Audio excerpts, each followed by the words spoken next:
Good morning.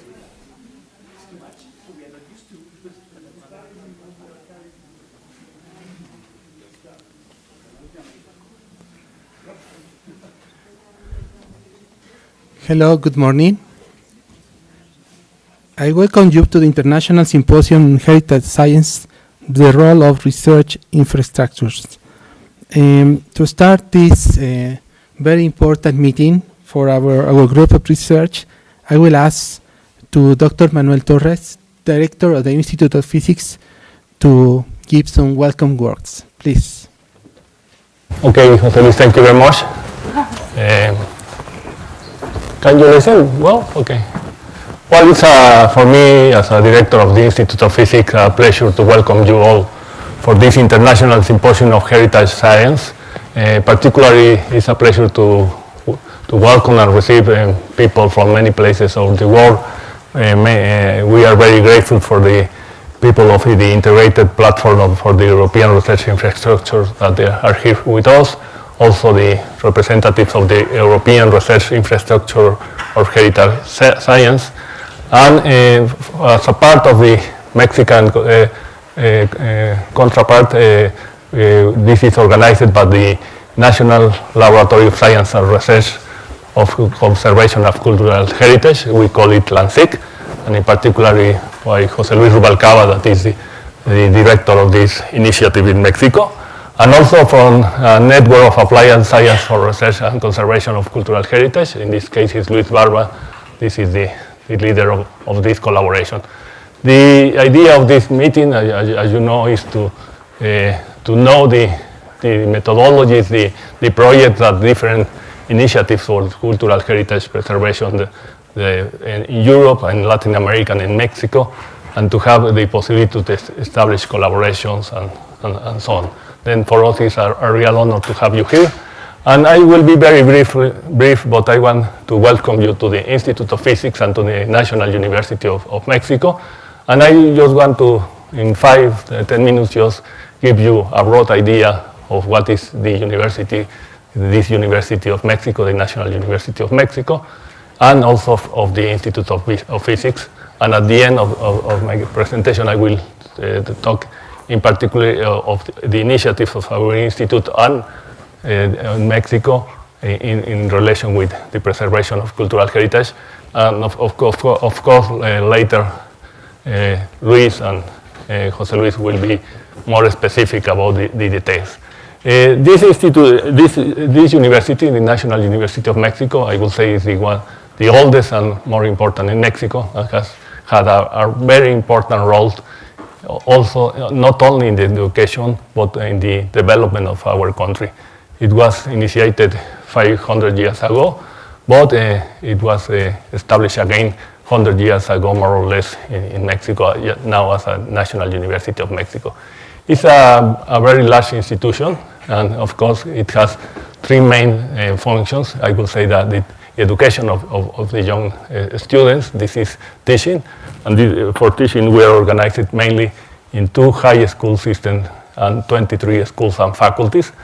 Of course, research is also a main duty of our university, and for this the university is organized in the coordination of humanities. We have 26 institutes of programs related with humanities and social science, and we have also the coordination of scientific research, and in this we have 36 institutes of programs, and in particular one of that is the Institute of Physics in which you are now.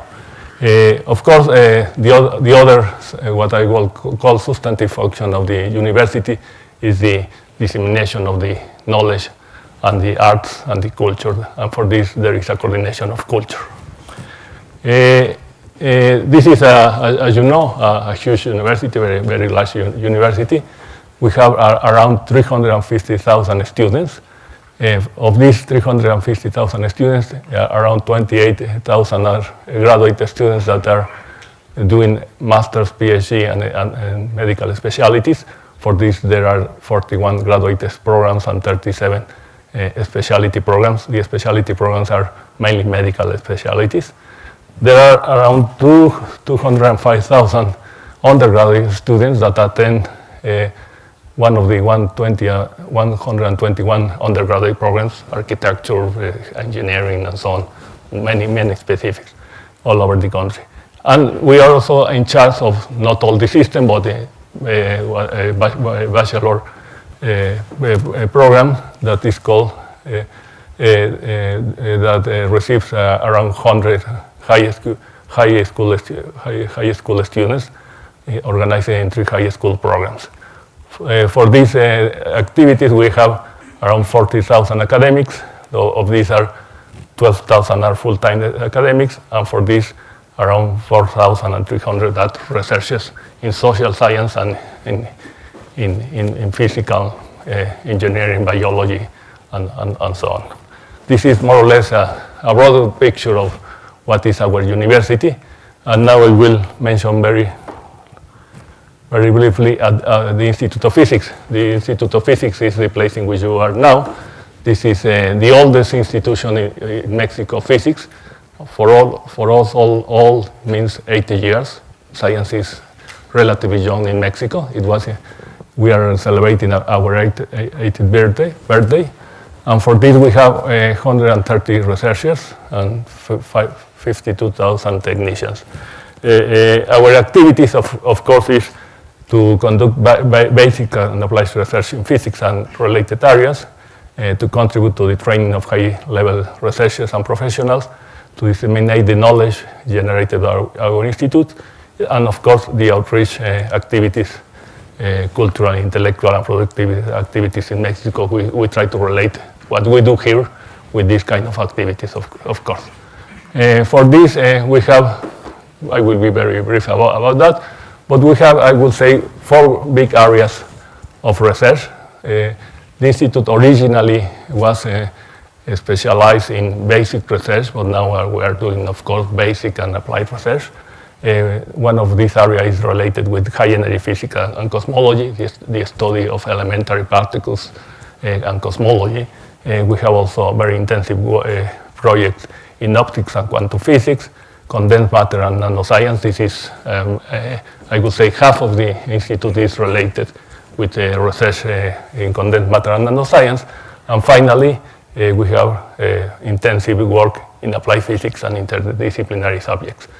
Very briefly, in condensed matter, as I mentioned, this is the main, half of the activities are related, very different activities related with optical properties of materials, two-dimensional systems, physical and chemical properties, soft matter, computational superconductivity, and all different topics related with condensed matter.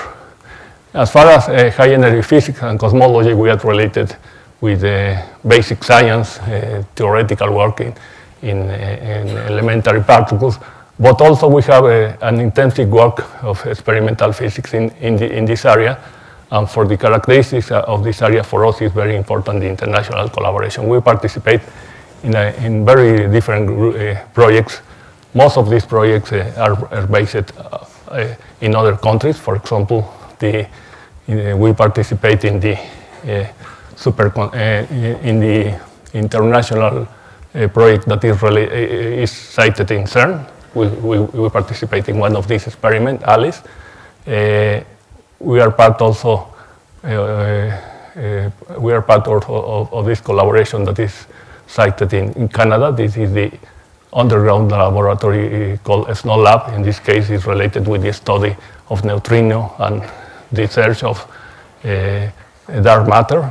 We are also collaborating with an experiment that is trying to find what is the composition of what is called dark energy, and many projects of this. We also participate in one project that is cited International Space Station, and all these projects that I mentioned are of course international projects, but that's cited outside of Mexico.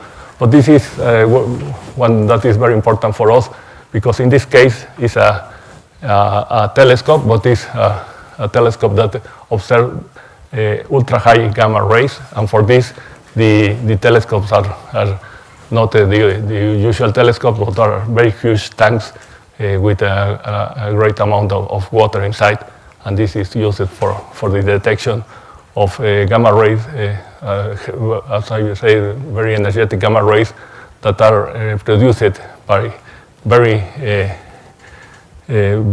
extreme events in the universe, like pulsars, supernovas, black holes, and so on. Okay? And this is where we are very proud of this project, but this is in Mexico. It's a collaboration between the United States and Mexico, and it's working now for 2 or 3 years. Has been working. I mentioned also that we have projects in optics and quantum physics, theoretical work, and we have also a new program of experimental work in this case. In this case, in quantum and optics physics, the interest is to have, of course, to learn about the quantum effects in matter, but also eventually to introduce in the subject of quantum information that is going to be very important for the technology to come. In this case, we are very proud that recently we produced what is called the first quantum condensate in Mexico. That is, it was produced just a few weeks ago. Okay, this is very general, and I will go now very briefly to this kind of program that are now related with applied and interdisciplinary subjects to arrive to what is important for this meeting. We have, for example, a project, a very intensive project in medical physics. We have been working in this subject for many times. Of course, in this case, the main interest is to study the different applications of radiation dosimetry and medical applications in order to detect and to attend and cure different medical problems that are presented. We have also a very intensive program, a graduate program of Master of Medical Physics. And finally, I will mention these projects that are of interest for this meeting. One of them, we have an organization that is called National Labs. National Labs are a network of different groups in Mexico that come together in order to have, I will say, not very large, but middle-sized laboratories that are located in different institutions, and they join the different, and they put together the capacities to produce what you need for this kind of experiments. In this case, it's an accelerator that is used to dating using different radioactive isotopes, and the main object of this project is to study, of course, problems that in the areas of physics, archaeology, geology, and of course, things of interest for cultural heritage in the sense of dating.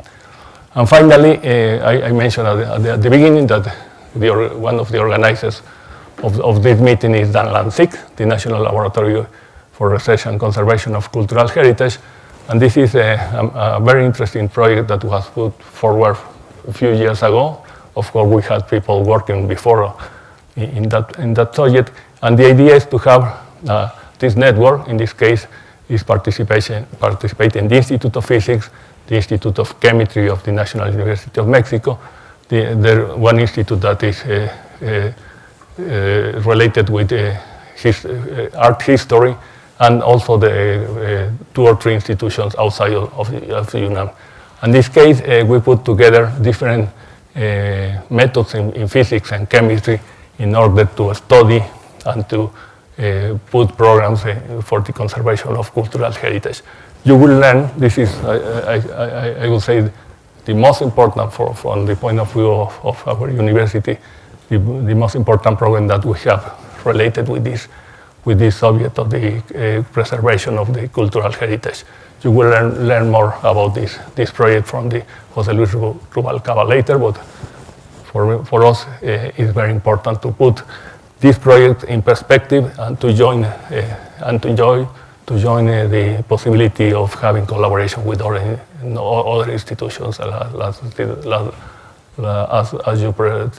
are represented by you. And well, this is with that I want to give you a broad idea of what we have in this Institute of Physics and the university, and let me welcome you again to UNAM and INFUNAM, and wish you a very fruitful and interesting meeting. Thank you very much.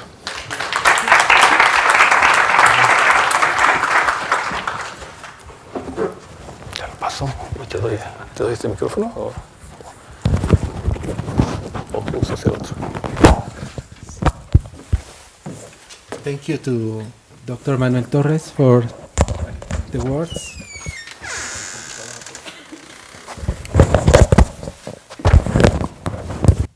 And in 2 minutes we will start with the first part of the meeting.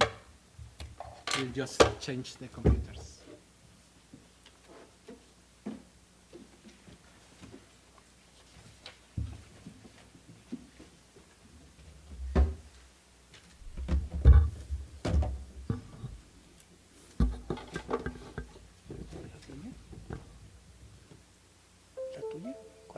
No, voy a hablar y le voy a hablar. ¿Te hablo la tuya o...? Puedes ponerla. No se dice nada. El tono, ok, te pongo el fondo, la pantalla.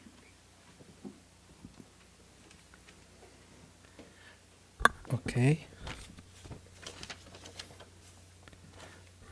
So we will start this meeting. We are very glad to have the opportunity to receive our colleagues from two of the most important networks in Europe for the study of cultural heritage, for heritage science, the integrated platform for the European research infrastructure on cultural heritage, Hyperion-CH, the European research infrastructure for heritage science, EIRIS, and I could say that this meeting is organized by the National Laboratory of Science for Research and Conservation of Cultural Heritage, LANSIC, and our Mexican CONACYT Network for Applied Science for Research and Conservation of Cultural Heritage, which are perhaps two of the most important initiatives for the study and conservation of this heritage in Mexico. And we also would like to thank to the Institute of Physics for the support to carry out this meeting here and to bring the possibility to share all this experience and the ideas about how to organize and collaborate between different networks and groups in Europe and Latin America. So it's really a unique occasion, I could say, that join here and bring people from Europe and Mexico. I would like also to say that this meeting is being recording and streaming, so people from the network that are not with us, but that in other parts of the country are following all the presentations and can also watch later all the contents of the presenting program. So I would like to give the overview of this symposium. We will start with a presentation by Aurélie Pakov about the Horizon 2020 program for the cooperation between the European Union and Latin America. Afterwards, Monique Bossi from CNR from Italy will present the international dimension of research infrastructures. And after this very first presentation, we will start with some keynotes about the landscape of heritage science in Latin America and Europe by Luca Pesati, which is the coordinator of Hyperion-CH from the National Research Council of Italy. And I will also present the landscape of the Mexican facility that we have in Mexico for heritage science. So after these short introductions, I will ask to Aurélie Pakov to present this Horizon 2020 program. At the end, we will have some time for some questions and comments if you have. And I would like also to say that we hope that this will be a very interesting meeting. Last week, part of this group has been in Brazil to carry out some similar experience. in order to improve this collaboration with Latin America in this big continent. Thank you.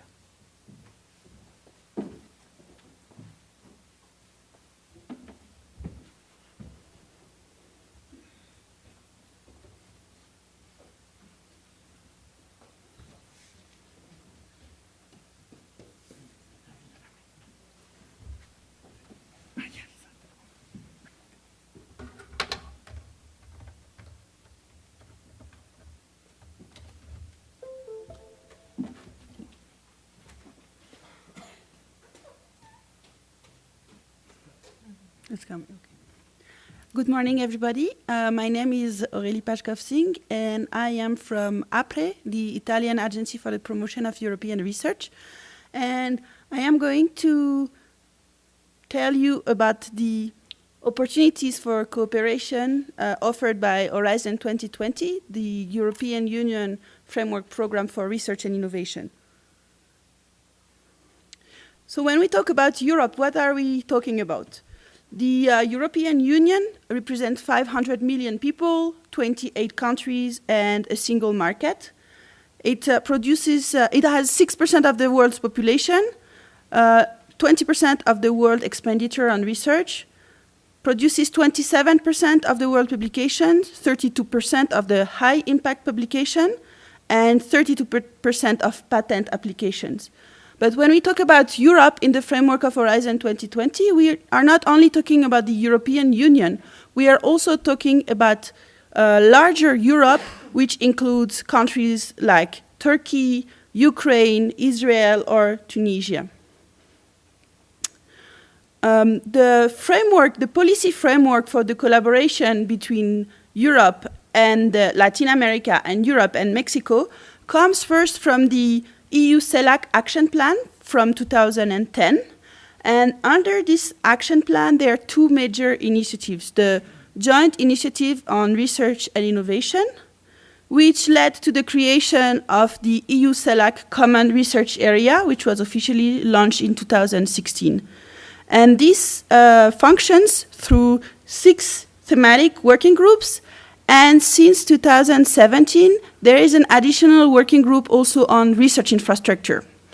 The focus of the EU CELAC Common Research Area is on mobility of researchers between the two regions, on research infrastructures, and on global societal challenges. In terms of collaboration with Mexico specifically, the Science and Technology Agreement was signed between the European Commission and Mexico in 2004 and has been renewed since then. There are some key research priorities in this Science and Technology Agreement, including, again, research infrastructures. This policy framework is implemented in Europe through Horizon 2020, but what is Horizon 2020? It is the framework program for research and innovation. It considers investment in research and innovation as a core characteristic of the European strategy to an intelligent, sustainable, and inclusive growth. It is a single program that covers the whole innovation chain from the lab to the market. It has a budget of approximately 80 billion euros for 7 years from 2014 until 2020. And in Europe, we are currently negotiating its successor, which will be called Horizon Europe. It is built around 3 pillars: excellent science, industrial technology, and societal challenges. And they are based on, the excellent science is researchers driven. So it's the foundation of tomorrow's technologies, job, and well-being. Industrial technologies is based on the idea of strategic investments in key technologies and the support to innovative companies. And the societal challenges are meant to address the global challenges of tomorrow. Horizon 2020, as one of its core features, is open to the world. So first of all, any project funded under these 3 pillars can include international partners, and that's the principle of general opening. But there is also targeting opening, In certain topics in calls for proposals, the inclusion of international partners is encouraged or even required. And there is also the possibility for the European Commission to organize coordinated calls where, in association with funding agencies from other countries in the world, they publish call for proposal for specific actions, and they have a paired calls, linked evaluation, and 2 contracts.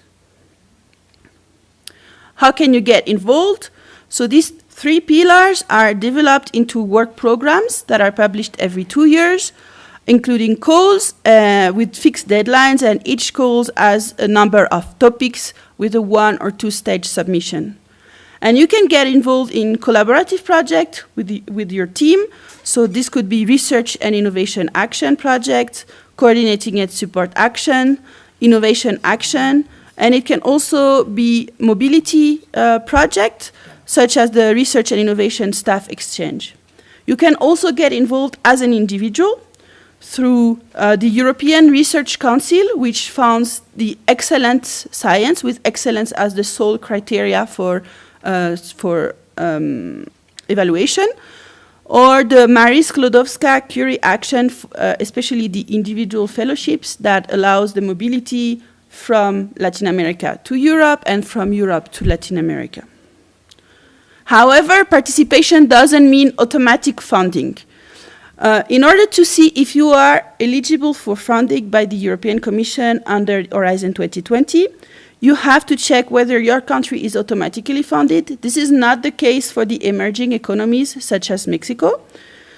Then you have to check whether there is funding provided specifically in the work program for the call you are replying to. If it's not the case, it can be provided by a bilateral agreement. If it's not the case, on an exceptional basis, funded can be provided by the European Commission project by project. If it's not allocated to you, then you will have to participate without funding. As you can imagine, this can be a big deterrent for participation. So in order to allow the participation of Mexican researchers in Horizon 2020 project, the CONACYT signed a an agreement for a co-funding mechanism with the European Commission in 2014. Mexico was actually the first country in the world to implement such a co-funding mechanism.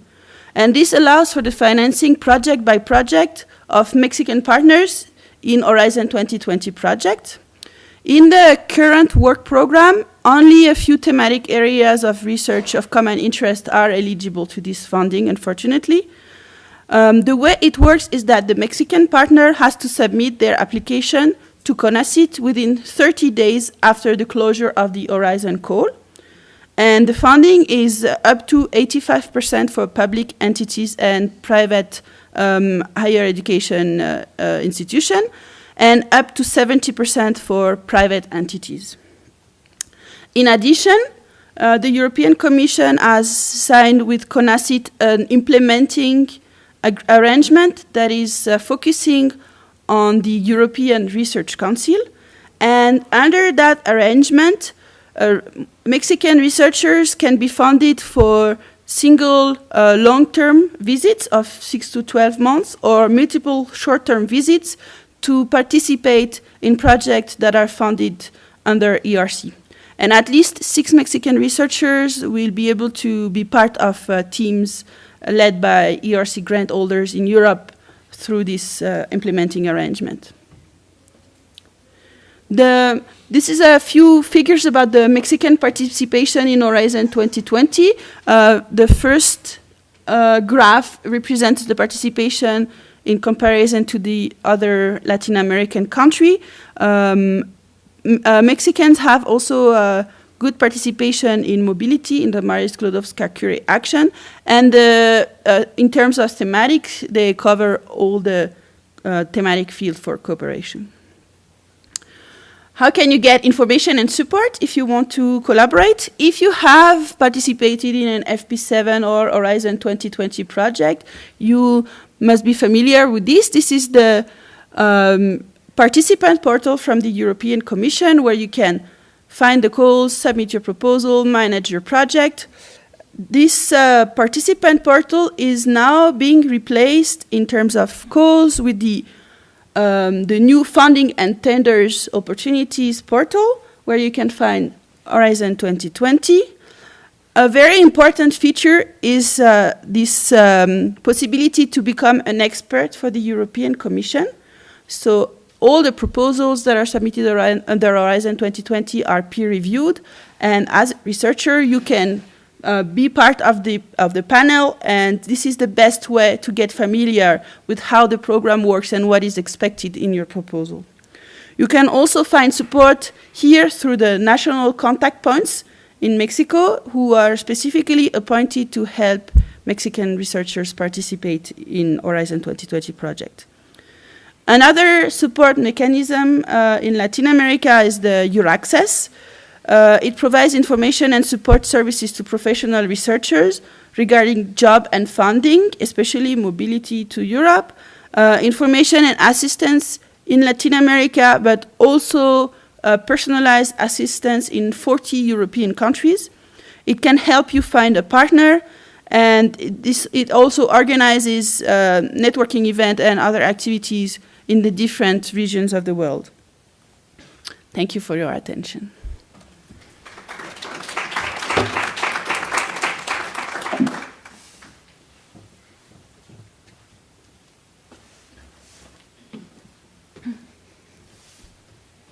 Good morning, everybody.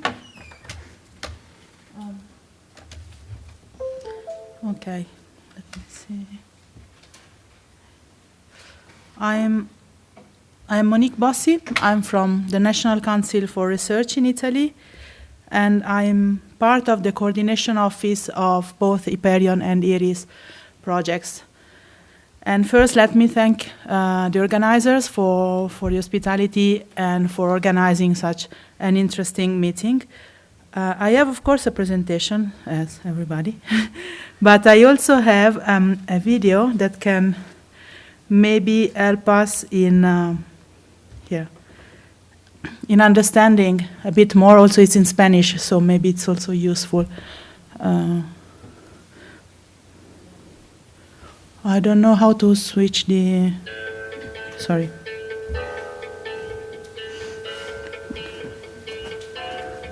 How to switch the screen and... Let me check.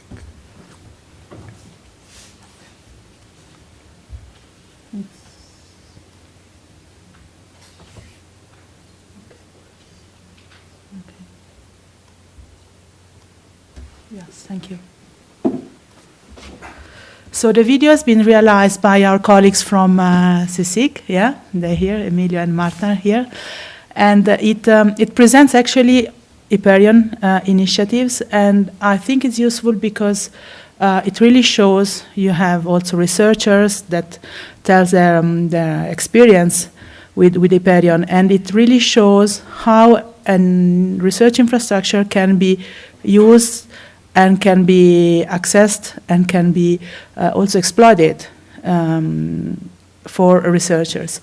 So this is, of course, now based on European experiences. But as we said, the program is open to the world, and we aim towards a global research infrastructures. So what you'll hear is actually also applicable for Latin American researchers in general. So the video lasts a few minutes, and it's just an introduction for you to better understanding what we're talking about. A veces un científico necesita averiguar la autenticidad de una pintura guardada durante años en los almacenes de un museo, o comprender el deterioro de una pieza de oro que está estudiando, para lo que necesita, por ejemplo, un acelerador de partículas. Hasta hace unos años, los investigadores de patrimonio cultural tenían que hacer innumerables trámites para conseguirlo. En ocasiones, incluso, resultaba imposible acceder a ciertas instalaciones. Para facilitar estos procesos se ha creado el proyecto Hyperion, en el que participan 24 socios de 12 países, 11 de ellos de la Unión Europea y Estados Unidos. Por la parte española, además del CSIC, la iniciativa cuenta con la participación del Museo del Prado y la colaboración del Instituto de Patrimonio Cultural de España. Hyperion Hyperion es un proyecto de infraestructuras financiado dentro de Horizonte 2020, cuyo objetivo es proporcionar acceso a cualquier investigador europeo a las mejores infraestructuras que existen en el continente para la investigación, en conservación y en estudio de patrimonio cultural. Al igual que los astrofísicos y los físicos cuentan con telescopios y aceleradores de partículas repartidos por diferentes países donde llevan a cabo sus experimentos, los investigadores de patrimonio cultural dispondrán de una red similar para proyectos de investigación en conservación y restauración. El proyecto Hyperion es muy importante para mi investigación porque me facilita una plataforma de acceso regulado que de otra manera, siendo una investigadora que viene un par de horas o en una visita puntual, no se consiguen los mismos resultados. El patrimonio cultural europeo es uno de los más importantes del mundo, por volumen, importancia y variedad. Pero muchos de estos bienes son delicados, únicos e irreemplazables y por tanto no pueden trasladarse. Para permitir su estudio, Hyperion está integrado por centros de investigación, laboratorios en museos y universidades que ofrecen una importante red de datos e instrumentos científicos de alta calidad. Hyperion está organizado fundamentalmente alrededor del acceso a estas infraestructuras, y este acceso está organizado en 3 plataformas, que son FixLab, ArtsLab y MoLab. La primera plataforma, FixLab, permite a los investigadores acceder a grandes infraestructuras como el sincrotrón. ArtsLab permite acceder a una gran cantidad de datos técnicos y de restauración, así como muestras únicas. Muchos de estos recursos son inéditos y de difícil acceso. Y por último está MoLab, que ofrece laboratorios móviles para que el personal científico trabaje in situ en los museos y monumentos. Hyperion es resultado de la experiencia y conocimientos adquiridos a lo largo de los años. Exist thanks to other projects that came before. The first one is LabStack, that was only a network project. Then there was UArtec, Charisma, and now Hyperion. So Hyperion exists thanks to the knowledge and experience we as a consortium got through the other projects. I would have loved to have the same advantage when I first started years ago my career in conservation, because if you think only to 25 years ago, there were very few opportunities to be trained, to be educated, or to be allowed to get into museum laboratories and so on, which is not the case now. Tras Hyperion, lo que se busca es crear una estructura estable, y ese es el objetivo de ERIS, que se aprobó en marzo de 2016. Con esta propuesta se dan los primeros pasos para que los investigadores cuenten con una infraestructura permanente para el estudio y protección del patrimonio cultural.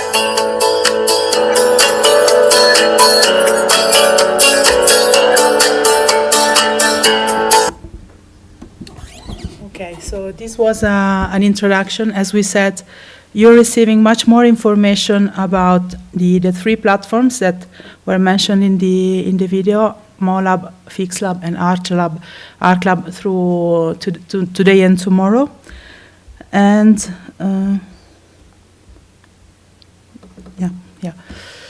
and also about a new platform that is now under development. So as I said, the important is the knowledge about access and about sharing facilities. So this is also about my presentation, which is the international dimension of research infrastructures. So what has been said in the video is that in Europe we are pulling together facilities, resources, also human resources, education resources, to give the scientific community a unique access point to the best facilities available in Europe so far, so that the researchers from any country can get free access, can get into the facilities, can use the data, the measures, and then can go back and continue their own research.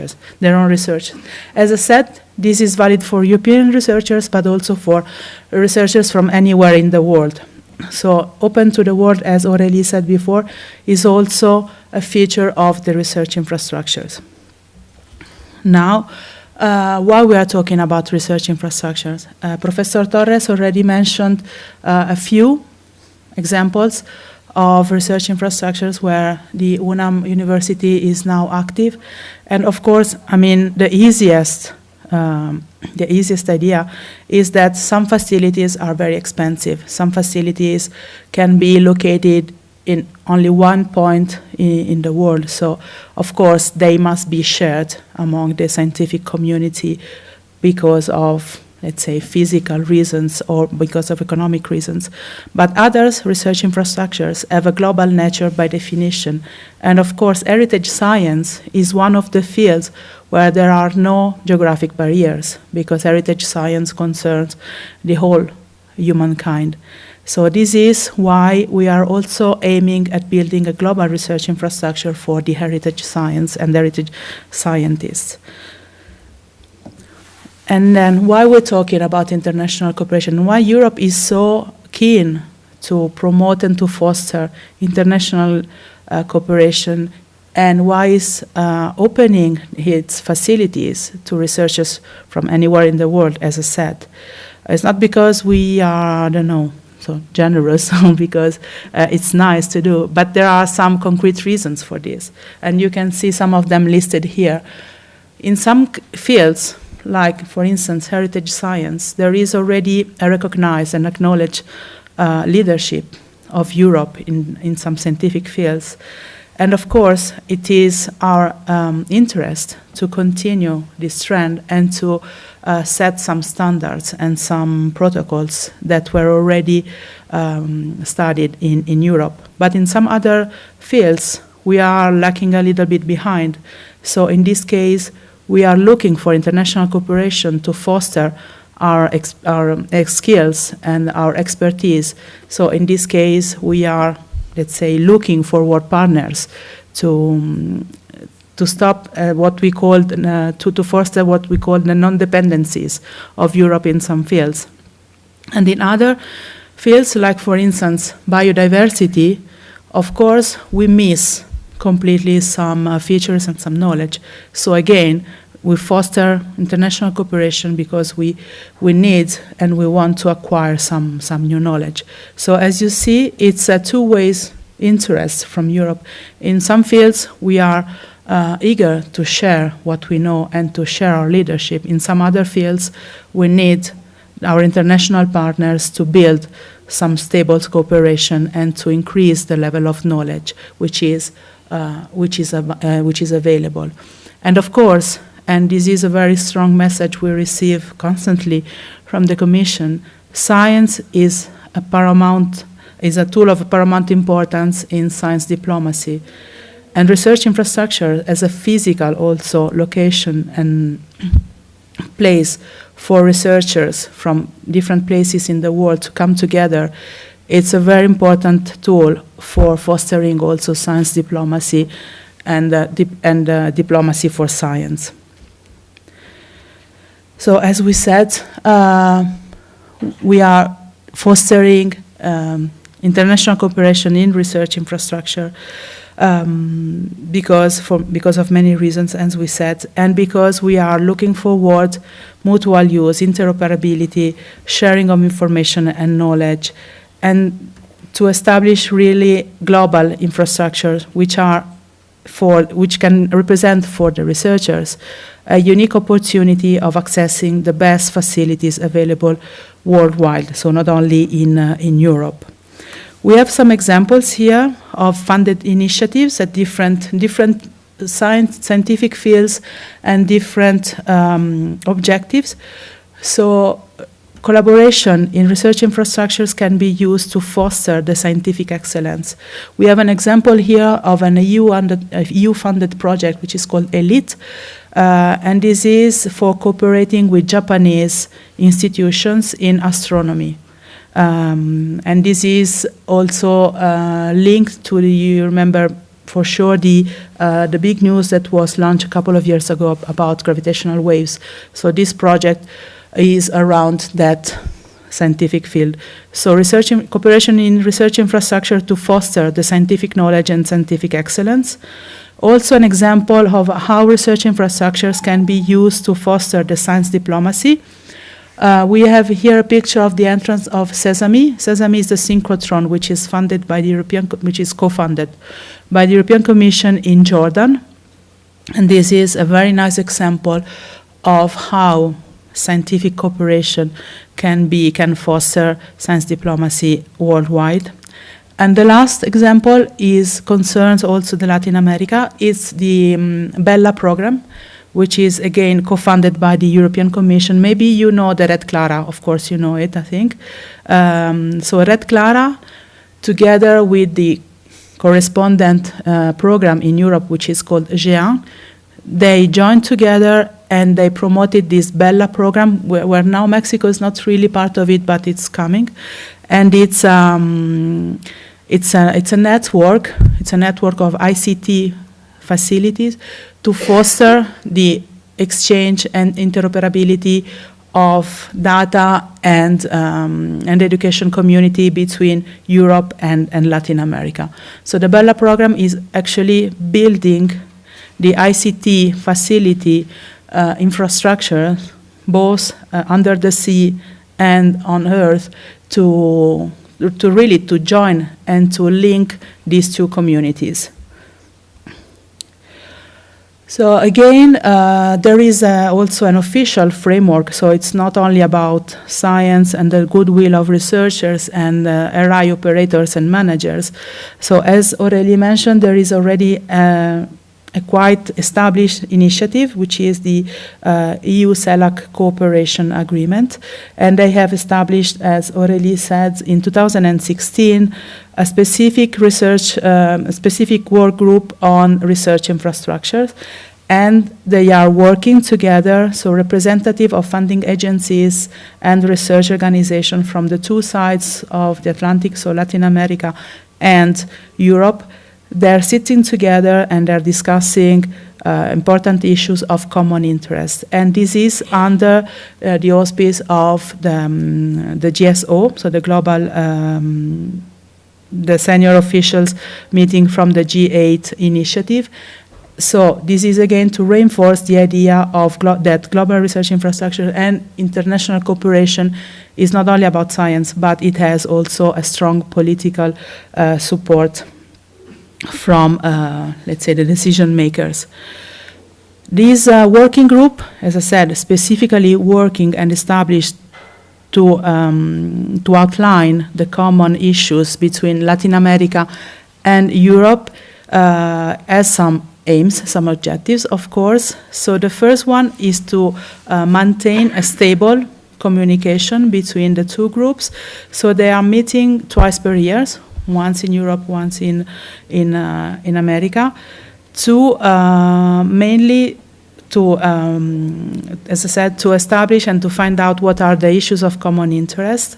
And mostly now they're working on the outline of Latin American roadmap of research infrastructures. So as you know, in Europe, we have a specific forum, which is called ESFRI, the European Strategy Forum for Research Infrastructure, which is working since 15 years, maybe. And they are very well advanced in defining the roadmap of research infrastructure of European interest. And now the idea is to have a mirror initiative in the CELAC region to have a roadmap of research infrastructure of more than national interest that can be put in contact with their European counterparts.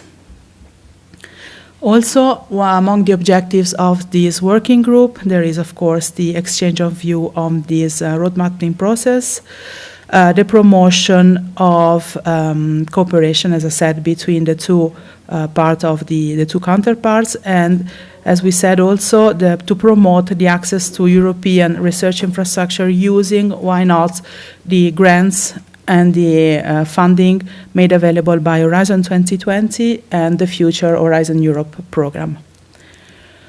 So that's it from my side. I don't know if you have questions. I will be more than happy to reply. Otherwise, I'm here around. And I think we can leave the floor to the next presenters. Yeah, but if you have questions? Yeah, if there are questions, of course. I think we have questions for you or for Aureli. Mm-hmm. Okay. Do you have questions about the presentations that we have? Okay. No? Thank you. I have one Yeah, for Aureli. with pleasure. Okay.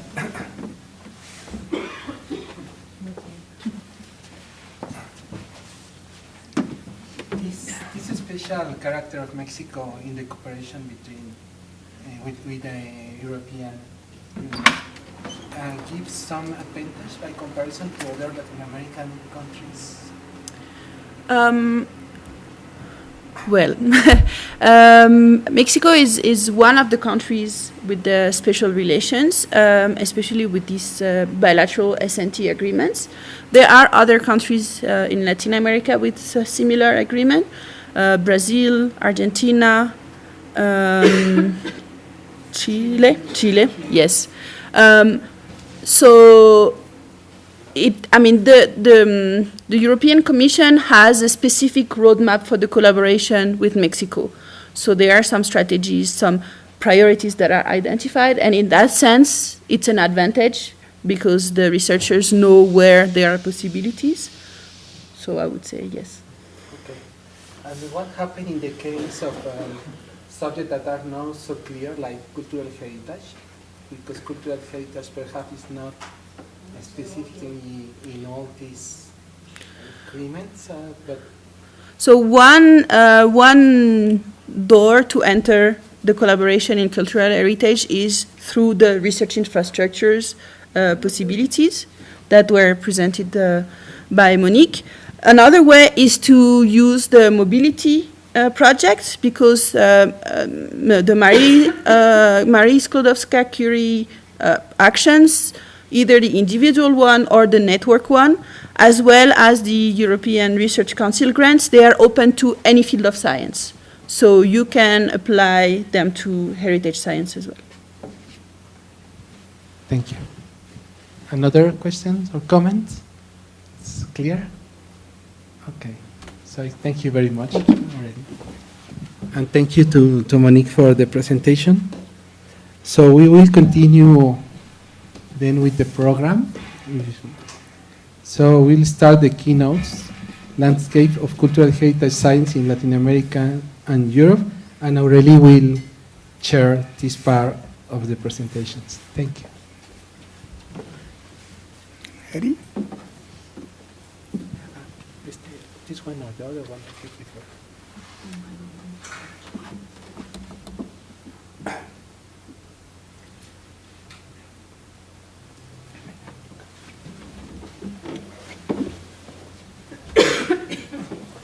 No, I don't need that because he will do the first presentation. Okay, so we are now starting the session on with the keynote speak. No, this is not the presentation. Let me check, please. It's this one. This. Yes.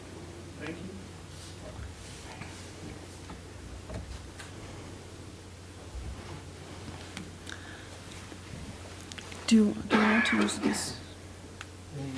So this in this keynote session, we will have an overview of the landscape of heritage science and research infrastructures, both in Europe and in Mexico. And our first speaker will be Luca Pezzati, the coordinator of the Hyperion CH and IRIS PP project from the National Research Council of Italy.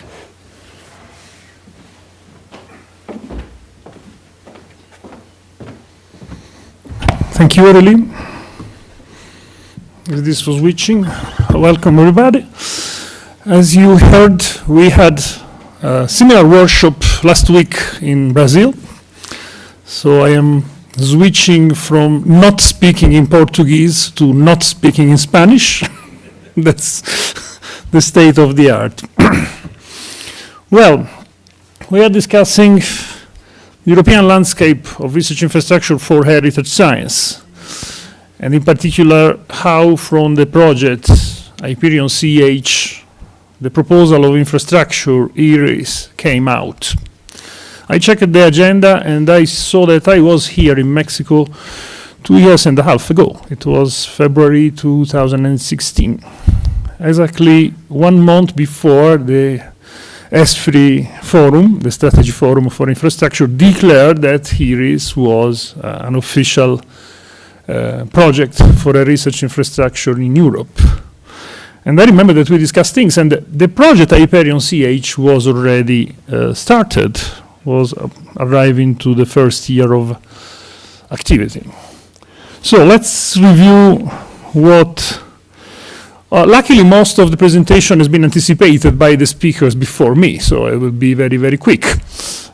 Just to underline that there is a relationship that is created by a research infrastructure, a relationship of service into which a group of researchers is provider of service and other groups are users of the same service. This is because in a research infrastructure, groups having the best capacities and the best instruments put these to service to other groups in the same scientific domain. This is what is behind the concept, the whole concept of European research infrastructure.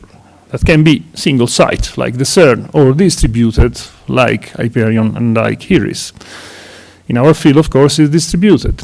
Means several facilities in different countries operating together with a unique access point to all the services. That is what a distributed infrastructure is. And our distributed research infrastructure, both of them, they work in the domain of heritage science, which is a domain unique in scientific domains because it's probably the widest this multidisciplinary domain around. We tried to define heritage science. Actually, we started by trying to provide research infrastructure. So we started the design of the heritage science domain by designing the research infrastructure serving this domain. It seems strange, but that is how it ended up.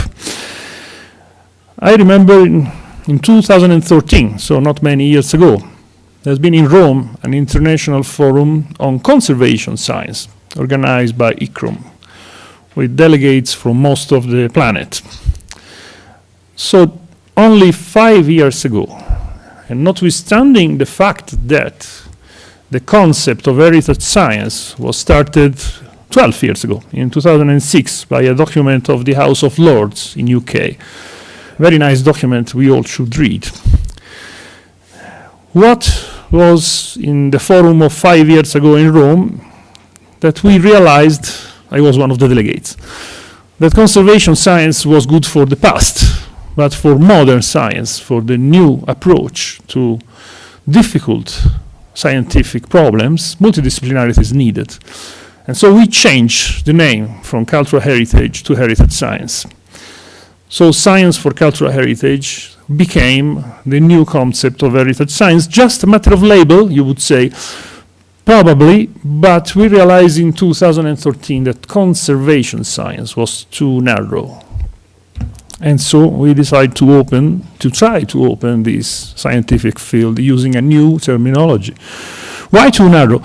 Because conservation scientists were the scientists for cultural heritage. You, for instance, an art historian was not considering, and still is not considering me or herself as a conservation scientist. So we need a new way of doing science together that we are trying to define in our scientific vision that we just started writing for the new infrastructure, with a simple idea of concept of co-creation of knowledge. So all the scientists in the field, not just hard science, humanities, all the disciplines need to have equal weight. We need to solve the problems together. No more the old approach of having hard science in service of humanities, which went on for 20 years and more, The idea is we are not hard scientists and providing scientific services for archaeologists, for architects, for art historians. That was a very old way of seeing things. The end user is not the archaeologist, the end user is the heritage. And so we need to do science together, having this in mind that the beneficiary of this science, the real end users, is the preservation and restoration and safety of the cultural heritage in the world. So this is the overall concept that we centered around the creation of this infrastructure of services, which is called IRIS. And we started 20 years ago with the first LabStack in Europe. It was 1999, with almost 20 years, with a network.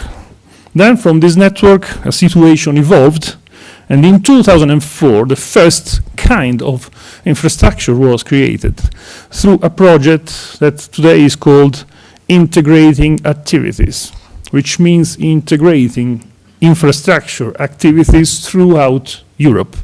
That was how EUARTEC was born.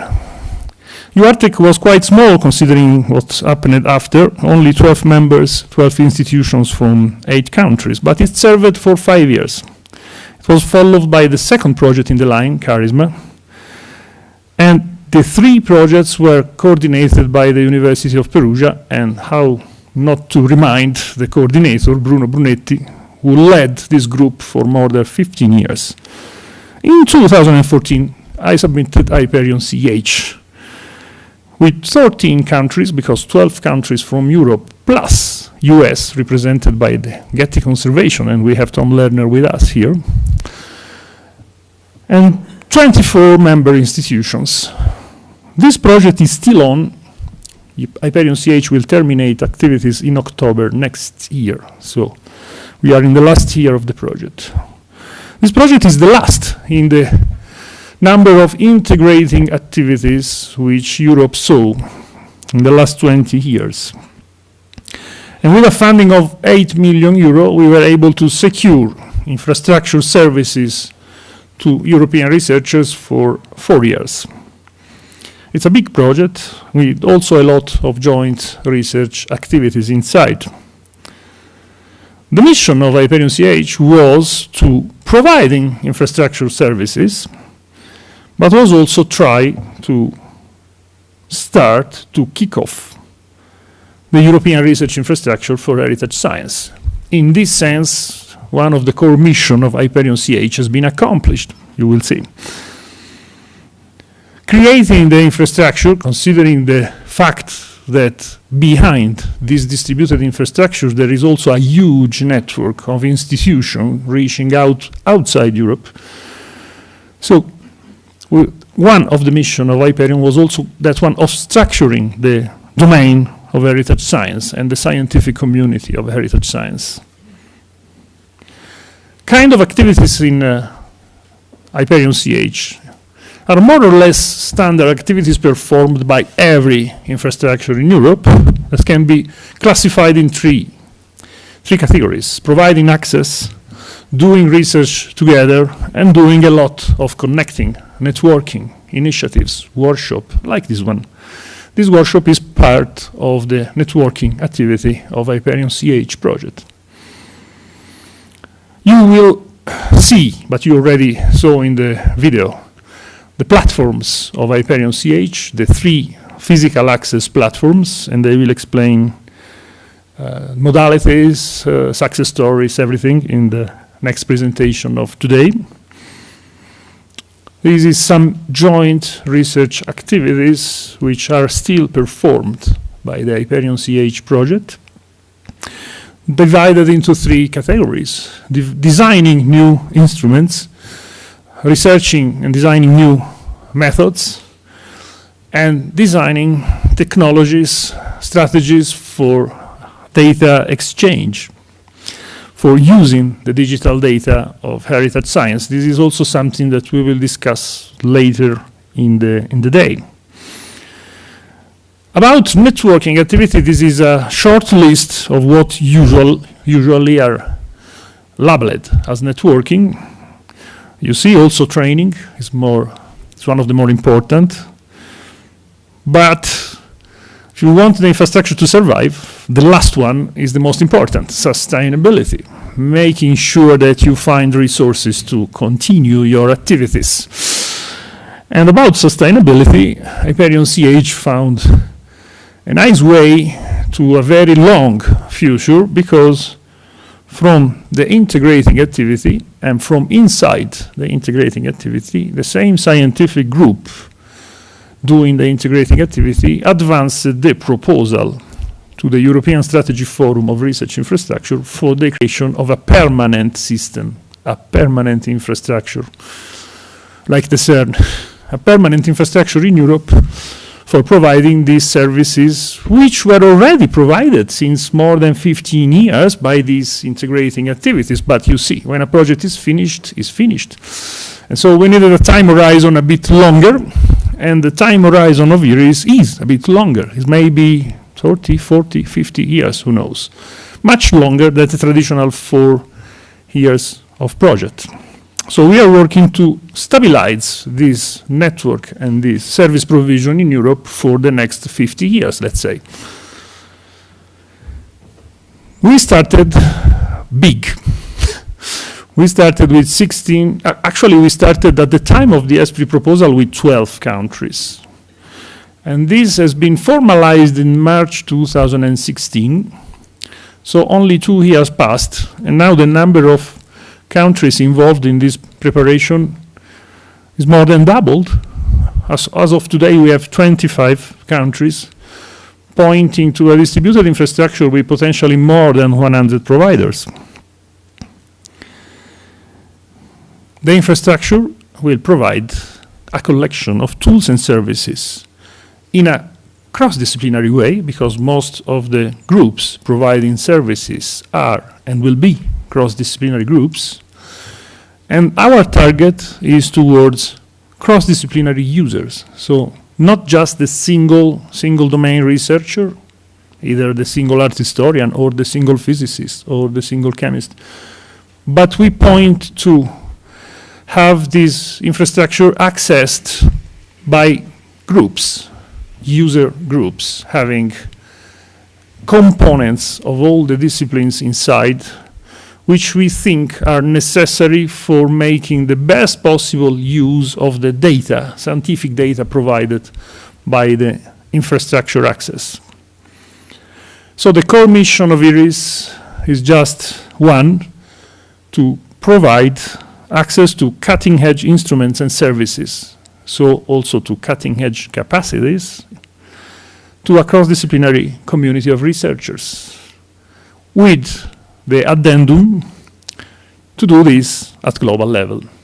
Actually, as I said, in Brazil, it is not IRIS which will do this at global level. IRIS will be created and will stay as the European consortium in these global networks of relationships that we have and we are trying to develop.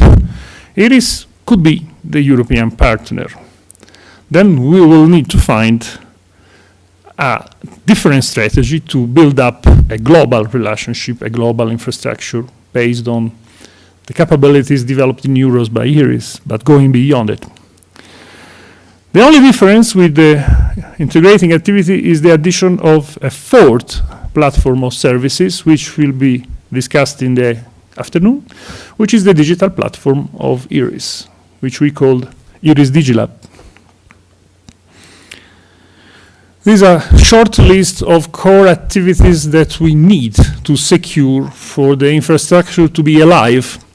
So we need to find sustainability for having a central group in the infrastructure, being able to provide all these services. Of course, most of the services are for supporting the provision of access, but as you see, practically speaking, most of the networking services that are paid by in the European projects in the integrating activity will need to become structural to the infrastructure. So we need to be able to organize initiatives and workshops without relying on external projects. So we need to have the resources inside the infrastructure in the future.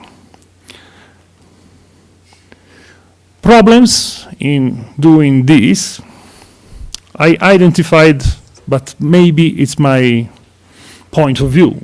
I am a physicist, and I was working in optical metrology. Metrology in general is my scientific field. And so from the point of view of metrology, to make sure that 100 facilities use the same approaches to the metrologic problems in heritage science across 25 countries, also at least 30 different languages, so that we share common metrologic protocols or approaches, to me, is the biggest problem which we face. And it is strictly linked to the fact, if we want to share the digital data which the infrastructure is already producing and will be producing more and more in the future, we need to label this data with metadata structures. And the metadata structures of this kind of data is just the translation into a digital form of the protocols which we adopt, describing how we did the measurement. Of course, also which object we measured, but frankly speaking, the object, the definition of the object in the digital domain is not our issue, is the problem of the institutes having to do with the catalog of heritage all over the world. Anyway, to come to the establishment of a common infrastructure of open data and services, we need to solve a lot of problems linked to the fact that each single institution since many, many years is doing things their own way. And this is the first problem of integration and interoperability that we will have in IRIS. And IRIS is going to be big. We estimate, as I said, up to 100 access providers. So we estimate that we will have probably around 1,000 researchers involved in access provision, so the size of providers, and almost the same numbers in the size of users of the physical access platforms, and many, many more as users of the digital platform. This is the size in countries. And you see that the list is quite long. We have the 16 countries who started the preparatory phase less than 2 years ago, because the preparatory phase is just halfway to the completion. And we have a number of countries, including the intergovernmental organization ICROM, which they are sending observers either of scientific nature, or also observers from the governments, from the ministries of science. And you see that the list of observers is getting long with the time. We are adding observers with a good speed, because in 1 year we added 1, 2, 3, 9, 10 probably observers, including US, Russia. Last observers we are negotiating with they are Norway and Switzerland. So the number of countries interested in participating to this network is incredibly big, and this is also a lot of work to manage. A note about IRIS beyond Europe. As I said, we don't plan IRIS to be global. IRIS will be just the European partner. We want to establish global relationship, and what happened is that in October we signed a cooperation statement with the Intergovernmental Organization for Studies and Preservation of Cultural Heritage. It's called ICROM, participated by 135 countries. And we signed this statement of cooperation upon 4 pillars of cooperation. ICROM committed to do advocacy for IRIS, so disseminating the idea of IRIS in their countries, practically, let's say, all over the world. And then we fixed 3 points for cooperation: 1 about training, 1 about data, open access to data, and 1 about defining the impact of researchers in heritage and cultural heritage science. This is a protocol just signed, and we are about to put some of these activities in operative form. So we are about to draw a plan for making these points of cooperation real actions. The infrastructure will have a central hub containing the unique access point This central hub is going to be located in Florence. For this, we got a sponsorship, so we'll have a very nice central hub, I think. And to manage the complexity of having to do with more than 20 countries, probably, the infrastructure will manage the relationship only through national nodes. So we will not have relationship from central hub to single facilities, because organizing a network of 100 participants is too much. And so it will be the national hubs, they will care organizing national networks, and they will care providing the relationship with the European level of the infrastructure. The working model is quite simple. The activities performed at the central hub, the one needed for the survival of the infrastructure, will need to be covered by the fees of the participation of the single countries to the infrastructure, and these fees will be directly paid to the infrastructure by ministries of science, probably. All the services provided by the infrastructure will be acquired in kind, so as an offer in kind, and the offer will be channeled by the national hubs to the European infrastructures. State of play, as I said, we are midway in the preparatory phase, but we are at a good point in the preparatory phase, while all the services, they have a different name, you see, because the infrastructure is called IRIS. And all the services are provided by a project which is called Hyperion. By the way, we are going to submit probably the last integrating activity, if this will be approved. The call will expire in 2019, March 20. And in March 20, 2019, we are going to apply for a project of 3 years, which will be called Hyperion HS. So integrating platforms for the European research infrastructure on heritage science. This will be probably the last proposal we will make to the Commission for an integrating activity in heritage science, because probably at the end, if this will be approved, at the end of this last integrating activity, we will have the European Research Infrastructure Consortium, that is IRIS, already launched. And this is the timeline. We are now discussing the core documents to be submitted to the European Commission for the establishment of this infrastructure in the form of consortium. And this step is called step 1. We plan to submit, to apply, because to establish the infrastructure, the application is made from the hosting countries, the hosting country, in this case Italy, to the European Commission. And upon a set of documents, the statute of the consortium, the scientific and technical vision, economic description, budgets, blah, blah, blah, this group of documents will be ready, we hope, for next year, maybe springtime or summertime. So we should apply for becoming a research infrastructure in the end of 2019. And we still expect to launch the consortium in 2021. If we will be late, it will be 2022. So this is what is happening in Europe.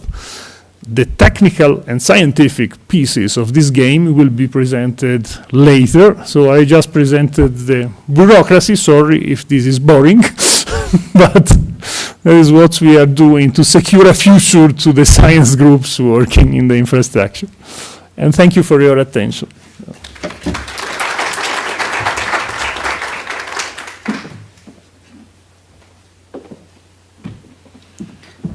Thank you, Luca. Maybe if there are some immediate question? No? In that case, we will go to the second keynote speech of our session. After the European landscape, we will have an overview of the Mexican landscape of heritage science and research infrastructure from Dr. José Luis Rubalcaba. Thank you.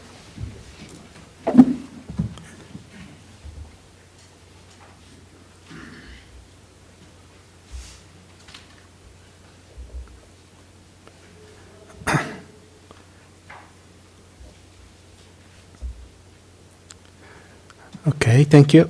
I will present, and you will see there are many parallels in how in Mexico we are trying to face this cultural heritage research. So this is the Mexican landscape and research facilities for heritage science that we have in Mexico. But first, let's think about the cultural heritage of Mexico. So really we need to realize that Mexico has a very important cultural heritage in the American continent and in the world. So we have 35 UNESCO sites of World Cultural Heritage after this country that are very important for cultural heritage, and we are the first in the American continent. Also, we have 14 World Cultural Heritage cities, the third after Italy and Spain. So the amount of cultural heritage is really huge.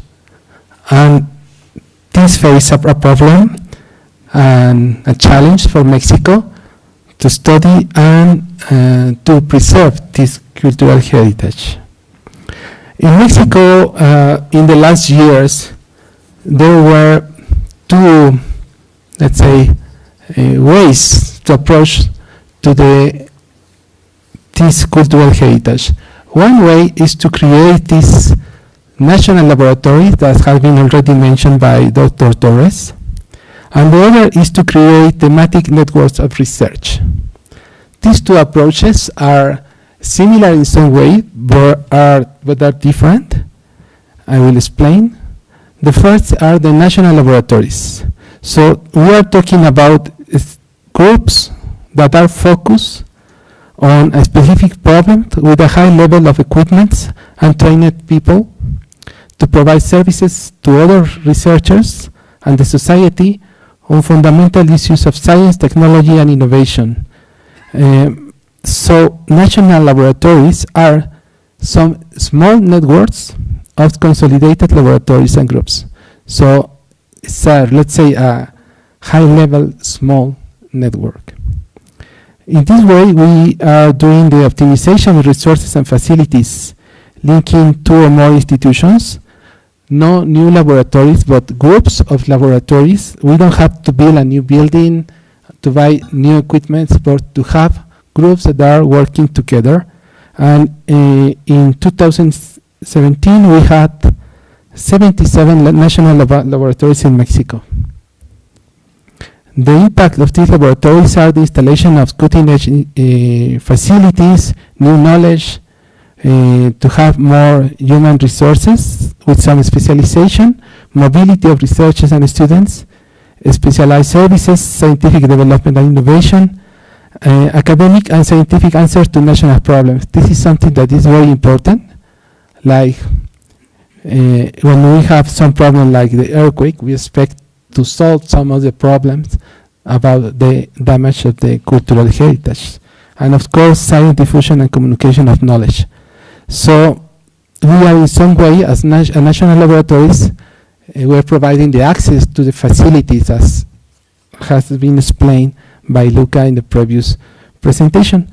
In particular, we have this national laboratory focused on the research and conservation of cultural heritage, the LANSIC that we call, that have been formally created in 2014. And this has been done using the funding of CONACYT. We got a very important grant to have 4 new laboratories or remake the laboratories to create this national laboratory, this national facility. And after the first year and the second year of installation of the equipments, we had 3 years of consolidation of this small network. At the beginning, we were only 2 institutions, now we are 3. The National University of Mexico with the Physics Institute, the Chemistry Institute, and the Art History Institute.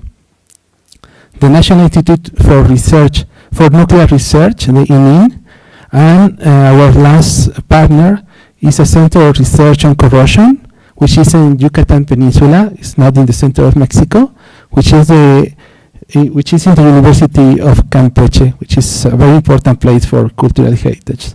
I could say that this is the result of more than 15 years of work. In fact, it's more than 20. We are just making all the account when we start to work in this kind of research. And all these groups is just groups working on this. They are not material science groups doing some part of the work on cultural heritage, as it passed in other cases. We are focused on cultural heritage practically all the time.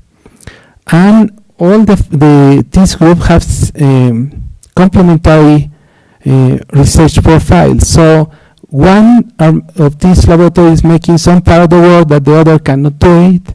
And in this way we are working together. So we have a laboratory that has in all kind of imaging techniques, spectroscopic methods in lab or for with portable equipments. We have an accelerator that can be used for ion beam analysis, hyperspectral imaging, a lab in the Institute of Chemistry for chromatographic techniques and nuclear resonance, nuclear magnetic resonance. We have many other equipments, in particular for all kinds of microscopies, optical and electron microscopy. And our colleagues of Campeche, Yucatan, they are mainly focused on environmental studies, deterioration of materials, mechanical and electrochemical tests, also some spectroscopic methods. So all this is working together because we are complementary, so it's a strategy that is working very well. And of course we can grow. In the future we expect to have more partners in the laboratory covering different regions or different topics of research in order to become a stronger laboratory. The main objectives of this laboratory is, of course, to make the characterization of materials and develop techniques for the study of cultural heritage, new strategies, integrate database and material reference for the Mexican cultural heritage that have some issues that are different from other parts of the world. And to do this, we are using all these techniques. I will not explain a lot, but I can say that one of the goals that we want to do is to create new materials for conservation of Mexican cultural heritage because of this difference that we have in the different regions and materials. The group of research has grown a lot. We start with about 45 members, and now we are almost 85 members. That's an important amount of people working in this national lab. These 45 academics are distributed in different levels of this qualification of researchers that we have in CONACYT. We are expecting to have groups collaborating that have this level of qualification that CONACYT require. I have to say that this laboratory requires the participation, the funding of the institutions and the CONACYT. CONACYT is not giving all the money to do this. So we need to have our own funding to carry out all the research using the national laboratory. We have an important amount of students. One of the important tasks of these national laboratories are to form these PhD students and master students on different topics of research, and you can see some of the subjects that are covered. And these programs, most of the programs are in the National University of Mexico. These are the full list of the programs.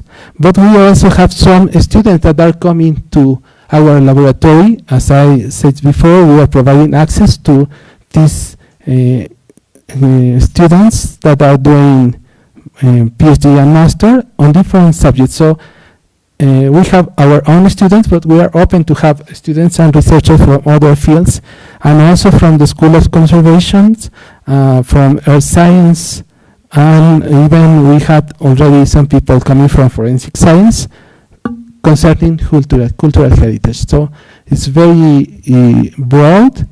We have, as you can see, a methodology and technique that cover the general examination by imaging techniques, non-invasive characterization using portable equipments, and a strategy of sampling that will give rise to laboratory methods and microchemical techniques.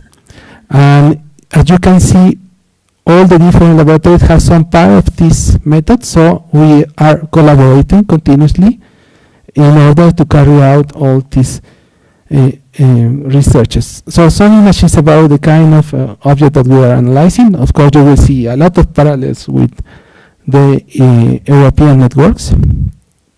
But I can say that perhaps it's one of the places where we have the big facilities, the accelerators, the laboratory with the spectrometers, and the portable equipment all together. So this is also that perhaps is unique. In other cases, you need some more countries and laboratories and universities working together. We are very lucky to have this in Mexico now after all these years of collaboration. And you see some of the colleagues doing also the field work and working in different parts of Mexico. So in the map, the LANSIC in the map, you see all in green, all these are the states in which we are collaborating or doing some research since the starting of the lab. So we are covering a big part of the country. In particular, we are covering parts of Mexico where there are no facilities or laboratories or trained people to carry out this research. So this is very important, and we have a lot of projects working on different kind of methods, on different kind of objects, and different strategies to analyze materials from prehistoric to modern art.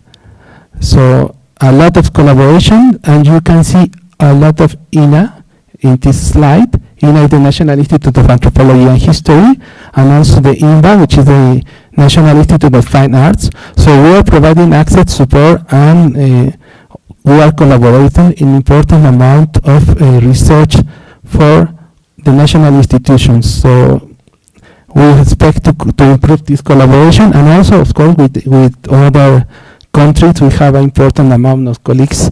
In particular, in the case of Latin America, we have working a lot with Chile, with one of the archaeometry laboratories that they have there. And we promote a small group of research in Costa Rica that have these portable equipments and laboratory facilities, and they are following the same kind of protocols and methods. So we are starting to grow in this sense, in this direction, sorry.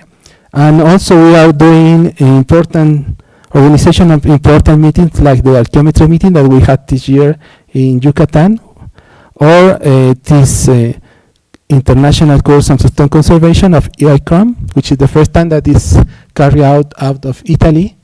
And we did a part in Mexico City, another part in a Maya site in Yucatan. So it was very interesting. And something that is very important for this national lab, that we are working a lot with the national network on cultural heritage, trying to improve all the access and for the students, the development of methods, and also the development of references, material reference, focus on materials that are in particular corresponding to Mexican cultural heritage, like these pre-Hispanic colors that were prepared in this period. And we didn't have any information. We were preparing from scratch many of all these methods, recipes, and the characterization using all the techniques that we have in the laboratories. Or another is the development of reference of obsidians, because obsidian is very important for Mesoamerica area, and we are developing specific references to carry out this research in Mexico. This is the web page of the laboratory. But there are other national laboratories that are related to heritage science. We are not trying to do everything, but we want also to share this task with other laboratories. And these are some examples of national laboratories that have some relationships, like the National Laboratory to do accelerator mass spectroscopy, so we can do carbon-14 in this same institute. We have this facility as well in the same place, but this is not part of the LANSIC. It is another national lab that is LEMA, and you will see some presentation later. Another laboratory on 3D imaging and additive manufacturing. Another one which is very big that have all the techniques for geochemistry and mineralogy, so we can collaborate at the same level in some kind of small networks of national labs with all the let's say all the advantages to do this. There are also another laboratory that's very interesting for us, the National Laboratory for Oral Materials, that are taking care to recover all the traditions like for dyeing, music, and other cultural heritage expression that are considered this intangible cultural heritage that are tangible at some moment, as you already mentioned in other cases. So this is also very interesting for us because we can recover all these traditions that are in the material that we find in this cultural heritage. So this is one important example for Mexico, how we can develop this research. These are some of the important points about the LANSIC. Databases, methods, protocols, common protocols, specific material for conservation of cultural heritage of Mexico, and all these, let's say, important tasks are part of our work in this national lab. And this is the other strategy. The other strategy is the thematic networks that have been promoted by CONACYT. And this is a voluntary association, so we can invite people. If they want, they can become part of the national network on this topic. And we had 81 thematic networks last year, so a lot of networks. And also you can imagine is another kind of work, because this network is mainly for exchange people, to organize meetings, but to promote the use of protocols using these common methods to change this experience between the different laboratories that are part of the network, to improve and develop best practices, the change of people, researchers, and students, and integrate also this global information in databases. This problem, we know, is not easy to solve. We are just starting on that. And there is a committee that involves people from the different regions of Mexico and different institutions of Mexico, so we are very inclusive in this way, trying to give a place for all the people in this national network that has more than 27 national institutions, 40 Mexican laboratories. 3 of them are national labs, LANSIC, LEMA, and the Service of Archaeometric Measurements for Archaeomagnetism. 7 laboratories in other countries, so we became international already, and 2 groups of conservation schools. 2 of the 3 schools are involved in our national networks. So we are about 323 people, so it's a lot of people. And these are the foreign laboratories that are formally part of our network. So this group of Costa Rica that I already explained, but other groups which had, like the University of Tarapacá in Chile, that had been collaborated with different laboratories of the network, and also groups in Europe, like the University of Barcelona, in Italy, Calabria, or Cadiz, and we had also people from Africa that want to do some parallels in the research that we are carrying out here in Mexico. And this year we had the visit of people from Puerto Rico.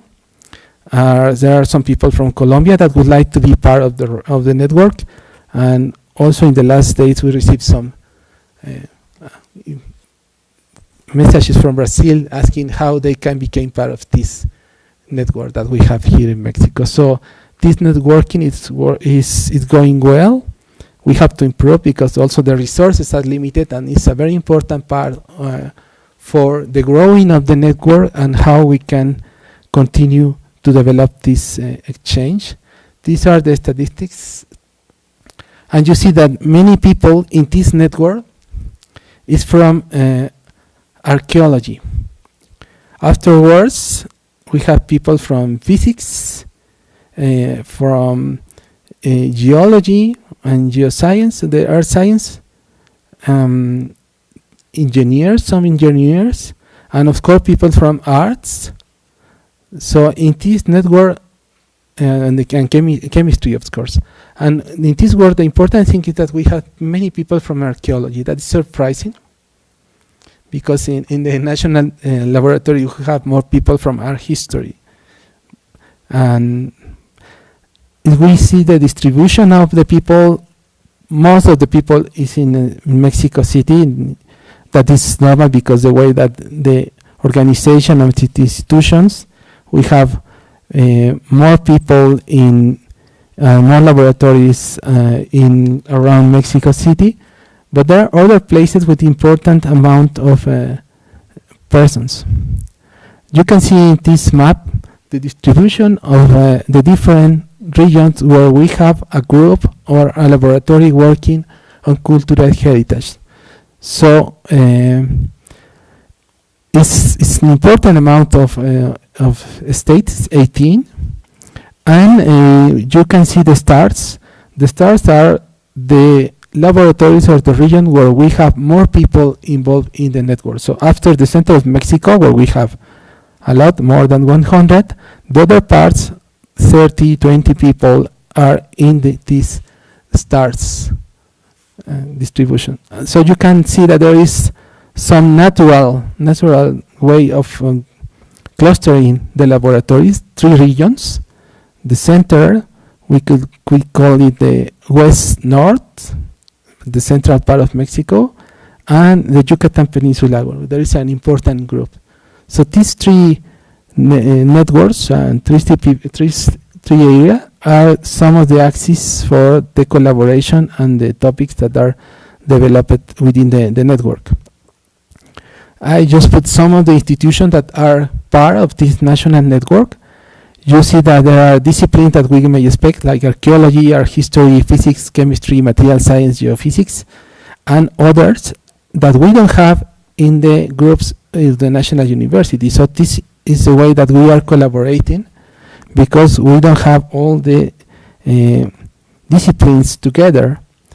And most of the research is made for material analysis, conservation. There are some groups, not so many as we would like to have, making dating, but they are doing a lot of work on dating. Geophysical prospection, manufacturing and technologies. Okay, and you see there are some other that are very focused on, like the University of Guanajuato in the center of Mexico, and that is focused mainly in conservation processes and development of new materials. And you see it's very complementary.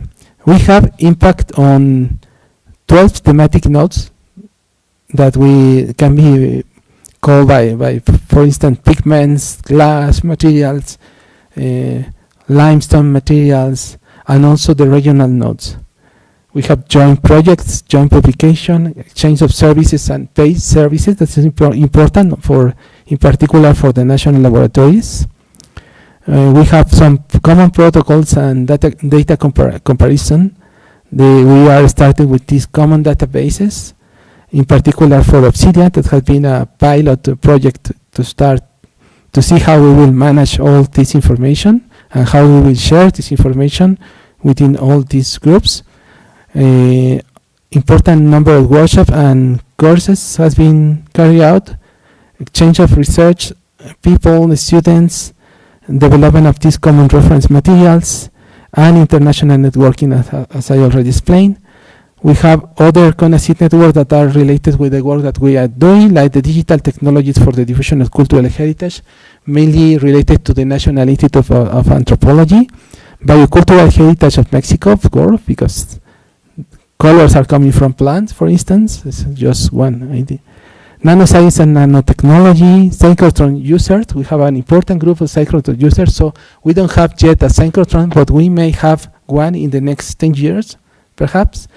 But we have already the people that are using this equipment for cultural heritage.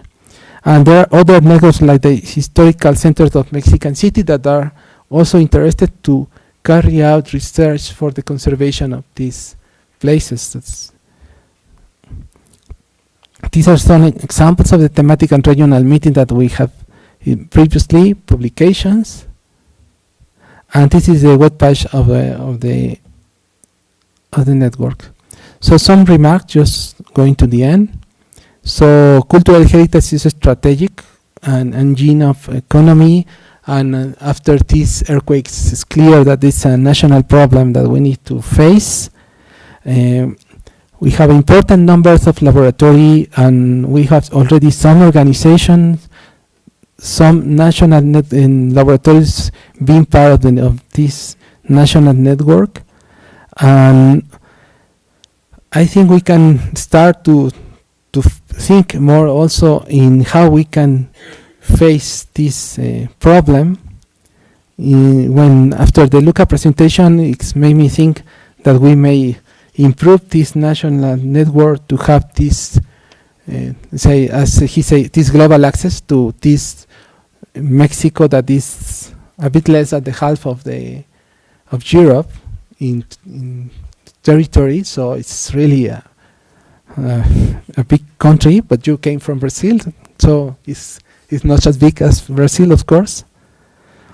These 12 laboratories that are focused on the obsidian databases and the protocols for the examination of these materials from pre-Hispanic period is a good pilot project to carry out this exercise. We can contribute with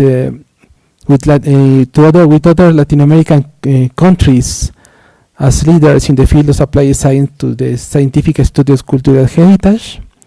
We are advising already some groups in this area, and as I explained, this problem that we are facing with the earthquake of the last year is something similar that has happened in Italy in Florence.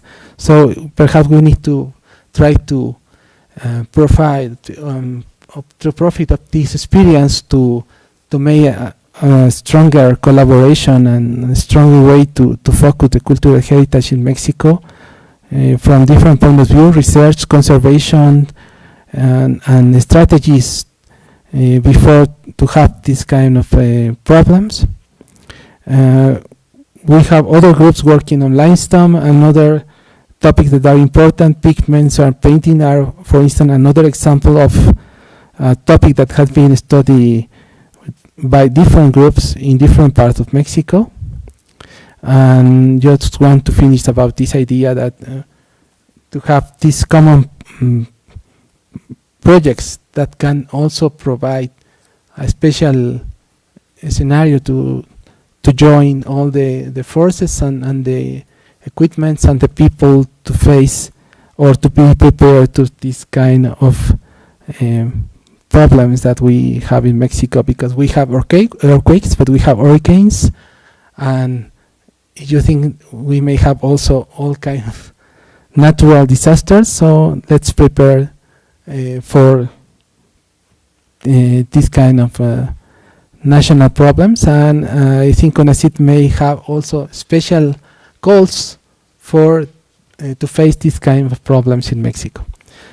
So now you have a panorama of how is the research on cultural heritage in Mexico. Of course, there are other few labs that are not part of the network, but I could say that we have almost 95% of the labs working in this field in Mexico. So, and I think it's a good, when we have these joint meetings, it's really very fruitful, and the people is willing to cooperate and to give knowledge and experience to the other peoples and groups in order to have a better research on this topic.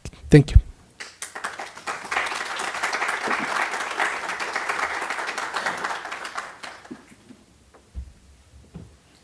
Thank you. Thank you, Jose Luis. Are there any questions or remarks? No? Okay. In that case, I think we are going to break for coffee now. Yes. And reconvene in 20 minutes. In half an hour. Half an hour? It's a good coffee. Sí, estoy un ronco desde la mañana. The situation is evolved. Yes.